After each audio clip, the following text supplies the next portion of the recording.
Assalamualaikum warahmatullahi wabarakatuh. Alhamdulillahilladzi an'ama alaina bikatsirin minan ni'am khosatan nikmatal iman wal ihsan wal ikhlas wat taqwa.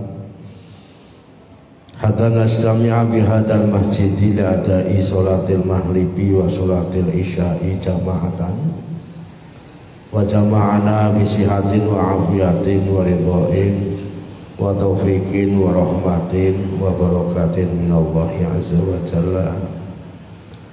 Asyhadu an la ilaha illallah wahdahu la syarikalah wa la sabihalah wa la mathilalah wa la niddalah. Wa asyhadu anna Muhammadan abduhu wa rasuluh la nabiyya wa la rasula ba'da lawainahu wa jalankum mariya wa habiban asariya salatan wa salaman ala nabiyyina wa rasulina al-karim wa huwa Muhammadun sallallahu alaihi wasallam wa ala alihi wa sahbihi ajma'in wa tabi'in wa tabi'i tabi'in wa man tabi'ahum bi ihsani ila yaumiddin, amma ba'd.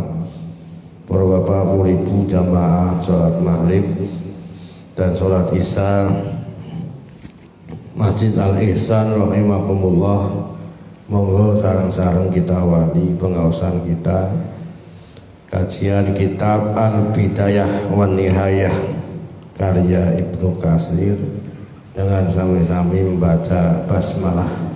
Bismillahirrahmanirrahim.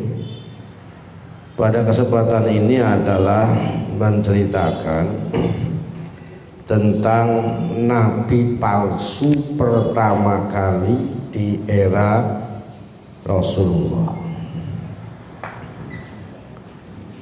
yang bernama Al-Aswad Al-Ansi Al-Mutanabbi Al-Kadzab.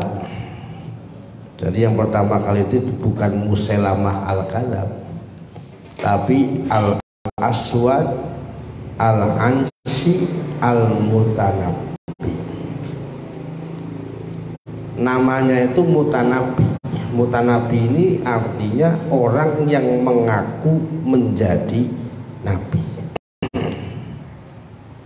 Makanya kalau ada orang namanya Mutanabbi itu artinya wong ngaku-ngaku jadi nabi. Ya. Al-Aswad Al-Ansi Al-Mutanabbi ini dia ahli retorika, ahli berpidato, dan dia dikenal di kalangan penduduk Sana'a. Sana'a ini adalah salah satu kota yang ada di Yaman.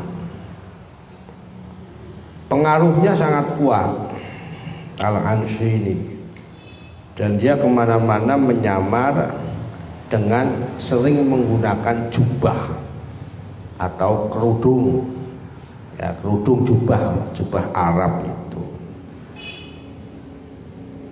Banyak pengikutnya. Nih nanti kalau dalam riwayat itu diceritakan bahwa nama lengkapnya adalah Abghullah bin Ka'ab bin Haus. Ya. Dia mempunyai pasukan sebanyak sab'umi'ah muqatil, 700 pasukan. Jadi nabi palsu itu mau zaman dulu sama zaman sekarang tetap punya pengikut, dan mereka juga punya gerakan pasukan. Ya. Wa kataba ila umadin nabi, ya, dan Aswad Al-Ansi ini, ya. Jadi Al-Musailamah Al-Kadzab ini muridnya dari si Al-Aswad. Hanya saja Musailamah Al-Kadzab ini masif. Dia begitu sangat terkenal karena pada waktu itu dia punya pasukan yang lebih banyak dibandingkan Al-Aswad Al-Ansi. Dan itu terjadi pada zaman era Khalifah Abu Bakar As-Siddiq. Rasul sudah meninggal. Ketika Rasulullah masih hidup, Musailamah ini masih beriman dengan Rasulullah. Tapi Aswad Al-Ansi ini Rasul masih hidup. Dia sudah keburu menyatakan diri sebagai nabi palsu karena sudah melihat Rasulullah dalam keadaan sakit. Ya. Apa yang beliau tulis kepada umalin Nabi, kepada pegawai atau orang-orang yang bekerja dalam pemerintahan Yaman. Dulu kan ketika Rasulullah beliau menjadi pemimpin Madinah itu kan banyak daerah-daerah sekitarnya itu tunduk kepada pemerintahan Rasulullah di Madinah. Di antaranya yang tunduk itu adalah Yaman. Maka ketika Rasulullah sedang naik kuda bersama dengan seorang sahabat namanya Mu'ad bin Jabal itu, lalu dia mengatakan, ya Mu'ad bin Jabal, sa'arsiluka sa'ab'asu alaika ilal Yaman. Saya akan utus engkau ke negeri namanya negeri Yaman. Lalu kalau engkau menjadi seorang gubernur di sana, apa yang kalau ada masalah, apa yang akan engkau sampaikan kepada penduduk Yaman? Maka kemudian Mu'ad mengatakan, fa'ahkum bi kitabillah. Saya akan menghukumi mereka dengan Al-Quran. Fa'ilam tajid. Jikalau masalah itu nggak ada dalam Al-Quran, fa'ahkum bisunnatik. Saya akan berhukum dengan sunnahmu ya Rasulullah. Fa'ilam tajid, jika tidak ada, tidak kau dapatkan, fa'ahkumu biroi. Saya akan berhukum dengan pendapatku atau ijtihadku. Ini yang sekarang dikenal dengan istilah ijtihad. Ya. Kalaupun dalam hukum Islam dikembangkan menjadi hadis, Quran, hadis, nanti ada ijma para sahabat, ada ijma para generasi setelah sahabat yaitu tabi'in, ada generasi setelah tabi'in, tabi'ut tabi'in. Lalu kemudian ada qiyas. Nah, tapi zamannya Rasulullah belum ada istilah seperti itu. Ini kan pengembangan dari sistem hukum, ya, sama kayak ditarjih lah. Nah, makanya kalau tarjih dan tajid ini kan kumpulan kompilasi hukum yang itu tidak terdapat dalam Al-Quran, mungkin tidak terdapat dalam hadis, atau mungkin di zaman sahabat tidak ada, atau mungkin di zaman tabi'ut tabi'in tidak ada, tapi yang ada pada era zaman sekarang. Ya. Kan banyak kasus seperti itu. Ya. Ya contohnya ya kalau dalam ibadah ya, terutama orang haji umroh adalah suntikan meningitis itu kan. Lalu kemudian ada kita itu kalau harus terbang pesawat kereta api itu harus punya apa itu namanya harus disuntik dengan suntikan ada 1, 2, 3 COVID itu kan sampai 3 derajat 3. Nah itu kan contoh yang itu nggak ada di zaman dulu, yang ada pada zaman sekarang itu pengembangan. Nah, Rasulullah pernah mengatakan begitu kepada Mu'ad bin Jabal, dan Mu'ad bin Jabal itu menjadi gubernur Yaman. Kenapa Yaman itu menduduki posisi sangat penting, terdekat dari Saudi Arabia.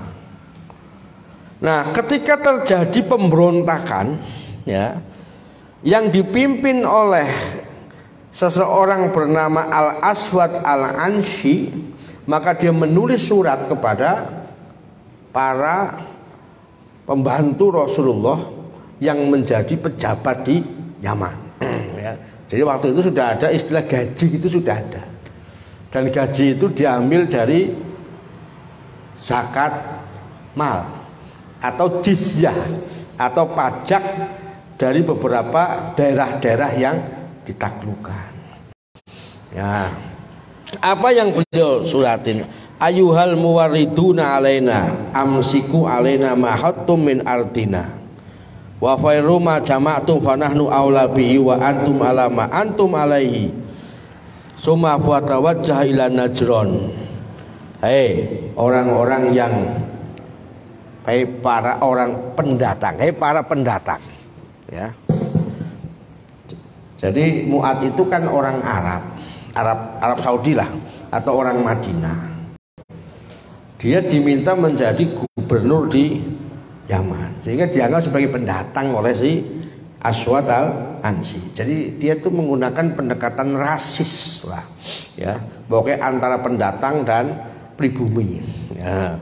Amsu alaina ma hatum min ardina. Oke, silakan ambil semua apa yang ada di negeri kami. Ya, silakan ambil semuanya. Ya. Wa firru ma jama'tum, dan kemudian bawalah semuanya itu, harta benda itu yang kalian kumpulkan. Silakan bawa pergi. Ya. Perbanyaklah itu. Fanahnu aula bihi, padahal kami ini orang pribumi lebih berhak untuk mempunyai hak untuk mendapatkan harta itu. Nah, ini kan kadang rasis itu ternyata sudah ada di zaman dulu. Ya, ya kalau di sini kan ada istilah kamu pribumi, kamu pendatang, itu kan rasis. Ya, makanya kalau pesepak bola Muslim itu kadang nggak betah di Eropa. Seperti halnya si pesepak bola dari Jerman yang kelahiran Turki, Ozil. Ya, Ozil itu kan dibilang sebagai apa itu? Ya, orang berber, ya, orang Turki. Karena orang Turki itu kan bagi orang Jerman itu sebagai perusak sistem, ya, sehingga Ozil kan dipakai di timnas Jerman. Karena orang Jerman itu kan terkenal rasis. Tapi rasisnya orang Jerman itu hanya kepada orang Arab sama orang Turki. Kalau sama orang Indonesia tidak. Kenapa? Mereka tahu orang Indonesia itu kalau hidup di Jerman itu cuma numpang mangan, numpang sekolah. Gak ada cerita orang Indonesia itu hidup di sana menjadi warga negara sana, hampir tidak ada.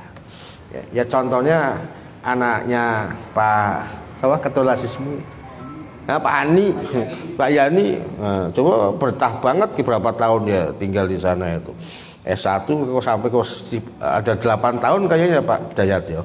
Nah, tapi nggak ada rasis sama orang Indonesia. Saya merasakan hidup 10 hari juga nggak ada rasis. Tapi kalau sama orang Arab, sama orang Turki, ya mereka rasis. Ya, ternyata rasis itu sudah ada di zaman Rasulullah. Ya. Wa antum ala ma antum alaih summa raqiba fatawajjaha ila Najran fa'udha ba'da asilayal min mahroji summa qasata ila San'a. Dan dia melakukan kampanye rasisnya itu si Aswad al-Ansi. Ini nabi palsu pertama kali. Jadi gurunya Musailamah. Nah, Musailamah itu tenar karena pasukannya banyak. Kalau ini pasukannya cuma 700. Kalau Musailamah itu lebih dari 10.000. Dan dia pada waktu itu kejadiannya karena membunuh utusannya sahabat Abu Bakar atau Khalifah Amirul Mukminin si Musailamah ini. Ketika utusannya sahabat Abu Bakar ini mau menarik zakat mal, ya. Nah, kata Musailamah, zakat mal itu sudah nggak berlaku di zaman Rasulullah. Oke, berlaku, tapi di zaman Rasul sudah wafat tidak berlaku. Kenapa? Karena firman Allahnya itu surat At-Taubah ayat 103 itu kan a'udzubillahi minan nar wa min syarril kufar wa min hutubil jabbar al-izzatu lillah wali rasulihi wal mu'min. Kan perintahnya kepada Rasul, kata Musailamah, khud min amwalihim, ambillah harta zakat mal. Dari siapa? Dari mereka orang kaya. Ya. Ini kan perintahnya khut kepada Nabi. Nabi sudah almarhum, berarti nggak berlaku lagi zakat mal. Lalu utusannya itu dibunuh sama Musailamah. Berita itu tersebar sampai ke Madinah, lalu membuat sahabat Abu Bakar melakukan gerakan pasukan untuk menumpas Musailamah Al-Kadzab. Ya. Terjadilah peperangan yang di situ dikenal dengan kejadian Yamamah. Ya, di daerah Yamamah, daerah Yaman itulah ada sab'una qori'an, 70 hafidhon, 70 penghafal Al-Quran yang menjadi pasukannya sahabat Abu Bakar meninggal dunia. Dari situlah inisiatif untuk mengumpulkan Al-Quran atau membukukan Al-Quran. Nah, tapi kan akhirnya kemudian Musailamah Al-Kadzab meninggal dunia. Yang membunuh adalah orang yang sama membunuh pamannya Rasulullah yang namanya Hamzah, yaitu siapa? Wahsy. Ya.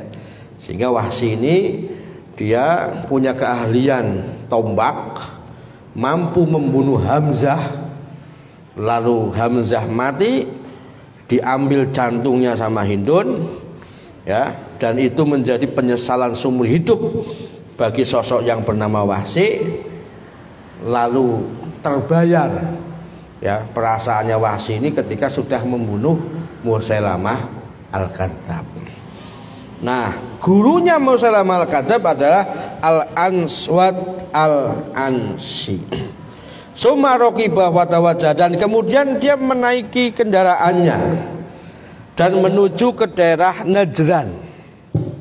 Ya, Najran ini kalau dalam sejarah adalah penduduk di daerah Saudi Arabia atau penduduk di daerah zaman Rasulullah yang paling banyak pengikut Nasraninya. Makanya kan kemarin sempat viral itu di Google itu penemuan gereja tertua, ya, yang umurnya sekitar 3000-an tahun di Arab Saudi. Nah, makanya kan orang kadang melihat Arab Saudi itu kan nggak ada gereja. Ada, Pak. Yang paling banyak ini adalah daerah Najran. Makanya ada istilah orang Kristen Najran.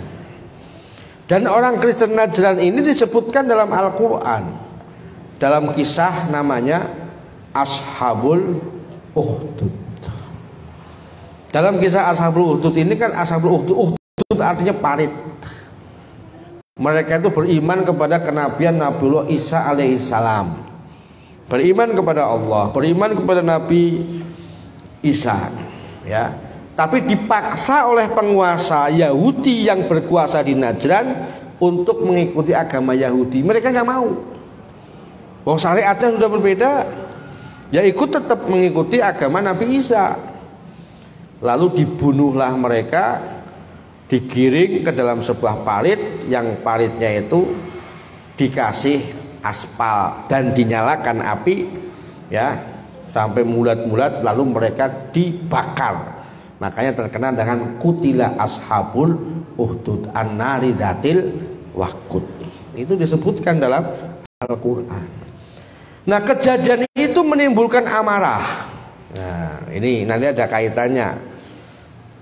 Amarah dari penguasa Nasrani pada waktu itu yang berkuasa di daerah Ethiopia, yang bernama Raja Najasyi. Jadi ini Raja Najasyi ini nanti yang suatu saat menjadi orang yang memberi perlindungan kepada orang-orang Madinah atau orang-orang Mekah yang berhijrah ke Ethiopia, yang sejumlah 72 orang, ya, yang nanti suatu saat Raja Najasyi itu menyatakan diri masuk Islam ketika dia tanya kepada sahabat Utsman bin Affan. Katanya ada syariat baru. Syariatnya apa? Sahabat Utsman kan membacakan firman Allah surat Maryam. Dari awal sampai akhir. Kata Najasyi, loh kok sama dengan Injil? Jangan-jangan ini Injil baru. Nah itu kata Raja Najasyi. Pokoknya intinya setelah itu dia menyatakan diri masuk Islam. Ketika utusan dari kafir Quraisy datang namanya Abu Sufyan, meminta orang-orang yang berhijrah ke Habasyah untuk dibawa kembali ke kafir Quraisy, ke Mekah, sama Raja Najasyi tidak boleh. Dia telah mendapatkan perlindungan politik, suaka politik dari saya. Kamu, orang Mekah, kalau mau pulang silahkan pulang. Saya tidak memberikan rumah, tidak memberikan saku pulang sana. Diusir oleh Raja Najasyi. Dan yang kemudian hari Raja Najasyi ini masuk Islam di era Rasulullah. Di era sebelum Rasulullah, Raja Najasyi ini adalah raja yang mengirimkan pasukan ketika terjadi kasus Ashabul Ukhdud. Jadi ada raja Yahudi itu, dia membakar pengikut-pengikut agama Nabi Isa, lalu dia mengirimkan pasukan di bawah pimpinan namanya Abrohah al-Ashram. Nah ini ada kaitannya dengan surat Fil. Nah Abrohah al-Ashram ini akhirnya diangkat menjadi gubernur Yaman. Ya nanti ada ceritanya ini ya. Nah nanti kembali ke Aswad al-Ansi ini. Kalau kita berbicara sejarah, Aswad al-Ansi ini kampanye yang rasis itu ya, menyebabkan gubernur Yaman pada waktu itu ya, yang bernama Mu'ad bin Jabal, dia harus keluar dari Yaman. Pasukannya kalah ya. Dan akhirnya kemudian Mu'ad bin Jabal meminta perlindungan kepada sahabat Abu Bakar.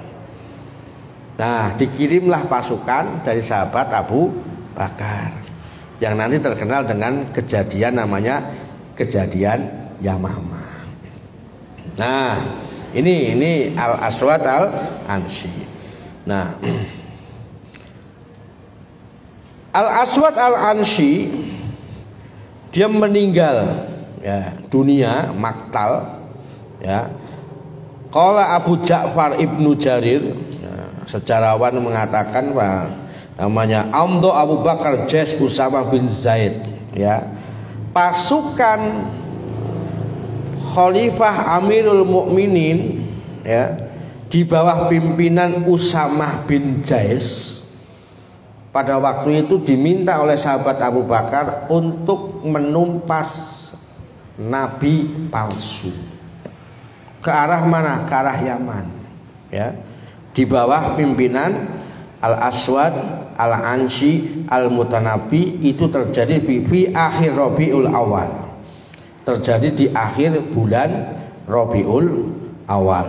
Wa kana dzalika awwalu fathi utiya Abu Bakrin ata Abu Bakrin wa huwa bil Madinah. Nah itulah permulaan adanya penaklukan yang dilakukan di era sahabat Abu Bakar ketika beliau sudah menjadi khalifah yang ada di Madinah. Jadi penggerakan pasukan pertama kali adalah menuju ke Yaman. Ya.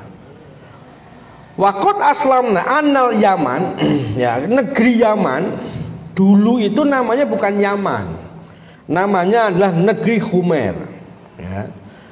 Nah kalau kita berbicara watakalam nafi ayyamil jahiliyah, jadi ini Ibnu Katsir ini ingin mengingat kita kembali ke masa lalu. Yaman dulu itu seperti apa ya. Nah kita ingat kata Ibnu Katsir ini, anna malikal Habasyah bu'isa amiroini min quwatihi. Raja Ethiopia yang bernama Najasyi itu pada waktu itu kan mengirimkan dua pemimpin, dua jenderal. Yang pertama namanya Abrohah al-Ashram, yang kedua adalah namanya Jenderal Arbat ya. Fatamallakallahul Yaman min Khumer, dan keduanya ini kemudian menguasai Yaman ya, dari kekuasaan Raja Yahudi ya, yang menguasai daerah Yaman. Wasara mulku halil Habasah, dan kemudian menjadi penguasa, ya, wasara mulku halil Habasah, sehingga menjadi taklukan dari daerah Ethiopia. Sumah talafa hadzalil amirani, tapi kemudian terjadilah dua penguasa itu yang bernama Abroha dan Ashram ini, terjadi perdebatan, terjadi perselisihan, biasa masalah politik. Fakutila Arbat, dan Arbat meninggal dunia. Wastaqalla Abroha bin Yabah, dan kemudian kekuasaan digantikan oleh Abroha. Ya. Wabana kanisatan, dan kemudian Abroha membangun sebuah gereja, yang gereja ini Samaha al-Kulyis, gerejanya itu namanya adalah Kulyis. Yang gereja ini kita tahu dalam sejarah terbuat dari emas, warnanya kuning, ya. Wa arada ayasrifa hajjal Arab ilaiha dunal Ka'bah, ya, tujuan awal adalah supaya orang Arab hajinya jangan ke Ka'bah, tapi hajinya ke gereja itu. Faja'a ba'du Quraisyin, tapi kemudian datanglah sebagian orang-orang Quraisy. Fa'ahdasa fi hadil hanisah, lalu dia membuang hadas besar ataupun hadas kecil, ya najis lah, membuang kotoran atau kotoran manusia, ya, di dalam gereja. Nah, itu yang kemudian menyebabkan penggerakan pasukan menuju ke Ka'bah. Falama belahu dzalika halafaliyah riban nabeta Makkah, lalu itulah yang menyebabkan Abroha ini mengirimkan pasukan untuk menghancurkan Ka'bah yang ada di Mekah, karena menjadi sarangnya orang-orang yang menodai agama. Karena apa? Yaitu telah menjadikan gereja itu tempat tinja, ya, buang air besar. Itu awalnya begitu. Wasaro ilaihi wa mahul junud wal fil mahmud, lalu kemudian beliau menggerakkan pasukan yang begitu banyak, dan dia mengendarai seekor gajah yang namanya adalah Mahmud. Jadi kalau ada orang namanya Mahmud itu ya berarti nama gajah. Gajahnya adalah gajah Abroha. Ya.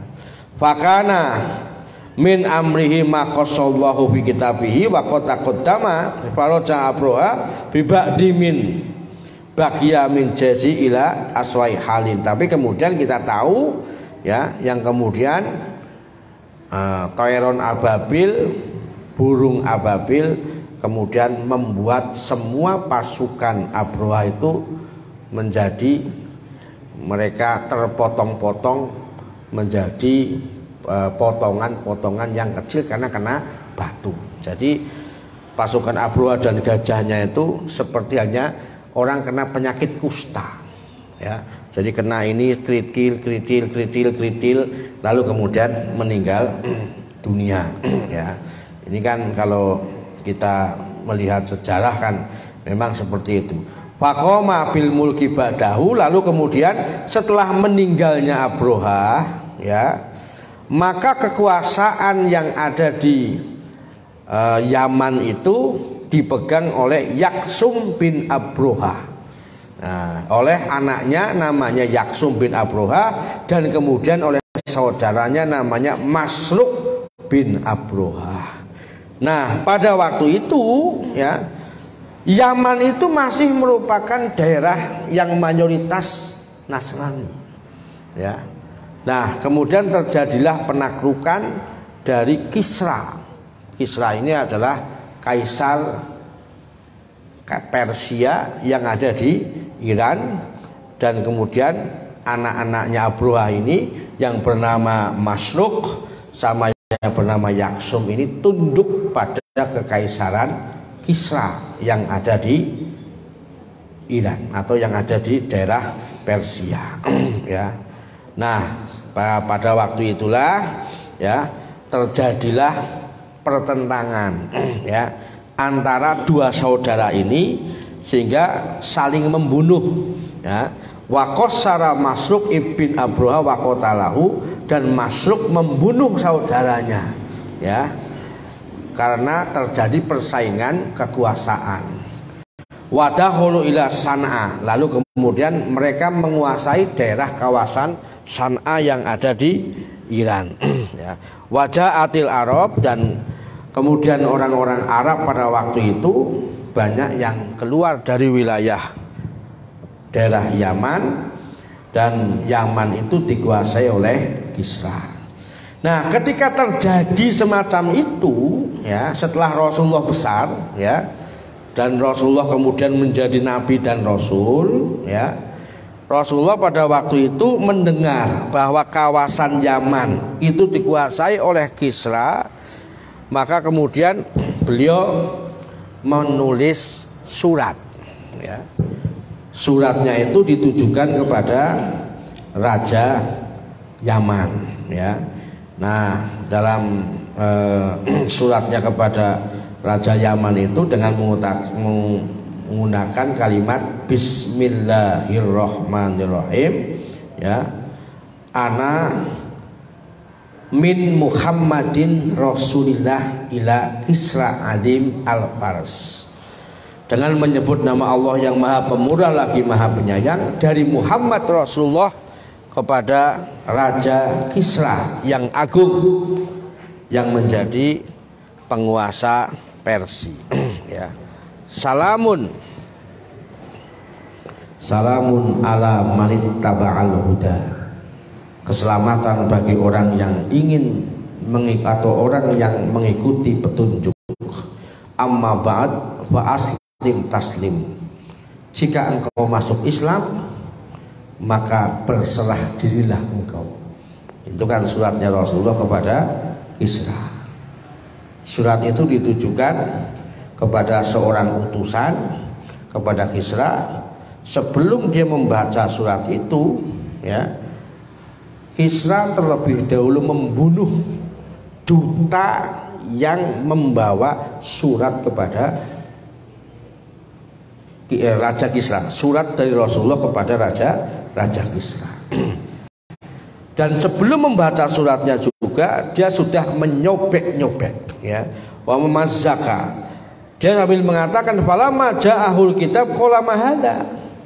Ketika datanglah surat itu, Kisra bertanya, apa ini? Qalu hadza kitabun. Ini surat datang min indi rajulin, dari seseorang bi jaziratil Arab, yus'amu annahu nabiyyun, dari seseorang dari jazirah Arab, dan dia menganggap dia adalah seorang nabi. Falamma fatahal kitab fawajadahu qad bata'a bismihi qabla ismi Kisra. Ketika kemudian surat itu dibukakan, karena ibu yang membuka bukan dia tapi utusannya atau pengawalnya itu, dan dia mendapatkan namanya itu disebutkan sebelum nama Kisra. Nama Muhammad disebutkan sebelum Kisra. Jadi Kisra ini seorang kaisar besar yang ada di daerah Persia. Dia nggak mau, kok Muhammad, siapa Muhammad itu? Kok mentang-mentang lawan dengan saya, ya. Nah, wa ghadaba Kisra inda dzalik khutban sadidan, dan dia marah dengan adanya surat yang lancang ini. Wa akhadal kitab, dan dia mengambil buku itu, mengambil surat itu, famazzaqahu qabla ayyaqra'ahu, dan dia menyobek-nyobek sebelum membacanya. Surat yang dari Rasulullah. Wa kataba ila amilihi alal Yaman wa kana ismuhu Badam. Lalu kemudian dia menulis surat kepada gubernur yang ada di Yaman. Tadi itu kan gubernur yang di Yaman tadinya pengikutnya dari pengikut Raja Najasyi, tapi direbut oleh Kisra, ya. Kekaisaran Kisra itu kan agamanya adalah agama Majusi, ya.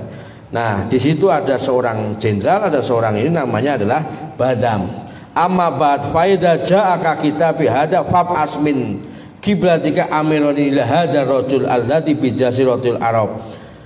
Jika datang surat ini ditujukan kepadamu, ya, tolong gerakan pasukan untuk menangkap seseorang dari negeri Arab yang bernama Muhammad. Alladzi yas'amu, dan yang dia menganggap bahwa dia adalah seorang nabi. Ya. Dan idhaba ila hadzal rajul, kalian berdua datanglah kepada laki-laki ini yang namanya Muhammad ini. Fanduro madza ma huwa, lihatlah dia itu siapa.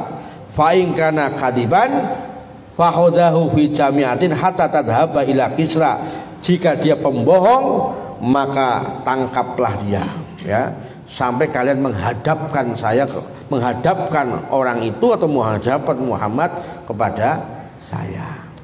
Jadi ketika surat itu sampai kepada Kaisar Kisra itu, Rasulullah dia mendengar utusannya disembelih, dipancung, dan kemudian dia disobek-sobek suratnya.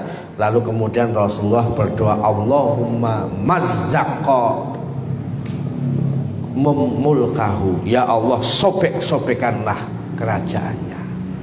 Tapi doa Rasulullah ini baru terkabul beberapa tahun kemudian dengan cara dikalahkannya pasukan Kisra atau pasukan Persia oleh pasukan Romawi. Yang ini disebutkan dalam surat Ar-Rum, hulibatir Rum fi adnal arad, dan dikalahkan Romawi. Yang setelah orang Romawi bisa menaklukkan Persia, setelah itu Romawi bisa ditaklukkan oleh umat Islam. Yang ini yang diceritakan dalam surat Ar-Rum, ya. Jadi memang sejarah kadang sering berulang memang semacam itu, ya. Wa in kana khairu dzalik farji'a ilayya fahbaroni ma huwa, dan jika kemudian tidak demikian kembalilah kalian, ya, dan berikanlah kabar kepadaku siapa itu yang bernama Muhammad, ya.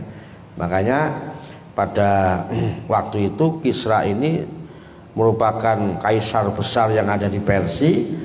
Dia itu punya seorang cucu, ya, yang namanya itu hampir sama dengan nama kota di Pekalongan, namanya Buaran, ya.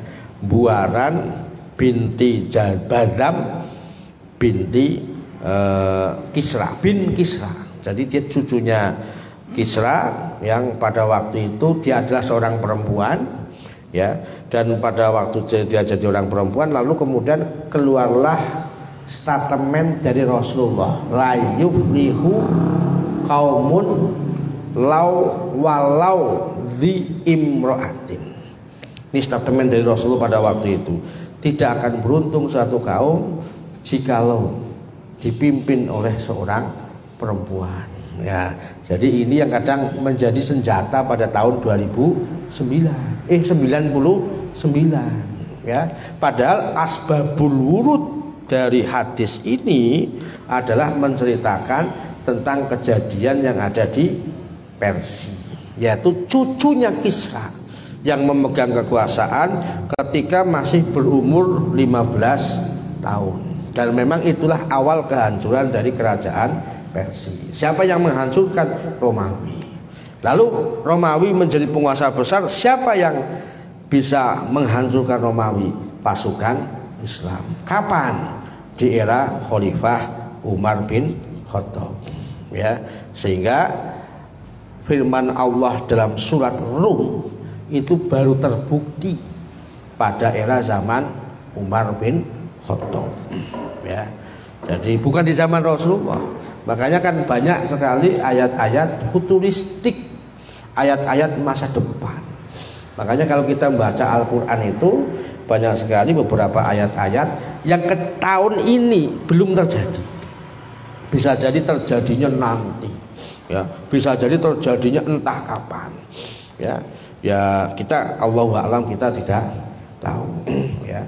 Dan hadis pun sama. Makanya ada istilah hadis futuristik. Kayak sepertinya hadis tentang Dajjal, hadis tentang Imam Mahdi, kan belum terjadi. Hadis tentang Harut dan kalau Harut Marut bukan. Hadis tentang Ya'juj Ma'juj, ya, itu kan Quran. Ya'juj Ma'juj kan Quran. Kapan terjadi Ya'juj Ma'juj? Tidak ada, belum ada sekarang. Ya kapan? Allahu a'lam. Makanya kan kalau kita membaca Quran sekarang belum tentu yang kita baca itu terjadi zaman dulu, belum terjadi kok sampai sekarang. Yaitu diantaranya adalah Ya'juj dan Ma'juj itu. Ya sama dengan kisah ini, kisah dalam surat Ar-Rum. Ya, mungkin ngaten yang dapat saya sampaikan. Mari kita tutup ya kajian kita karena sudah waktu sholat Isya dengan sama-sama membaca doa kafaratul majlis. Subhanakallahumma wa bihamdika asyhadu an la ilaha illa anta astaghfiruka wa atubu ilaik. Aku liquli hada astaghfirullah nasru minallah wa fathun qarib bila taufiq wal hidayah. Wassalamualaikum warahmatullahi wabarakatuh.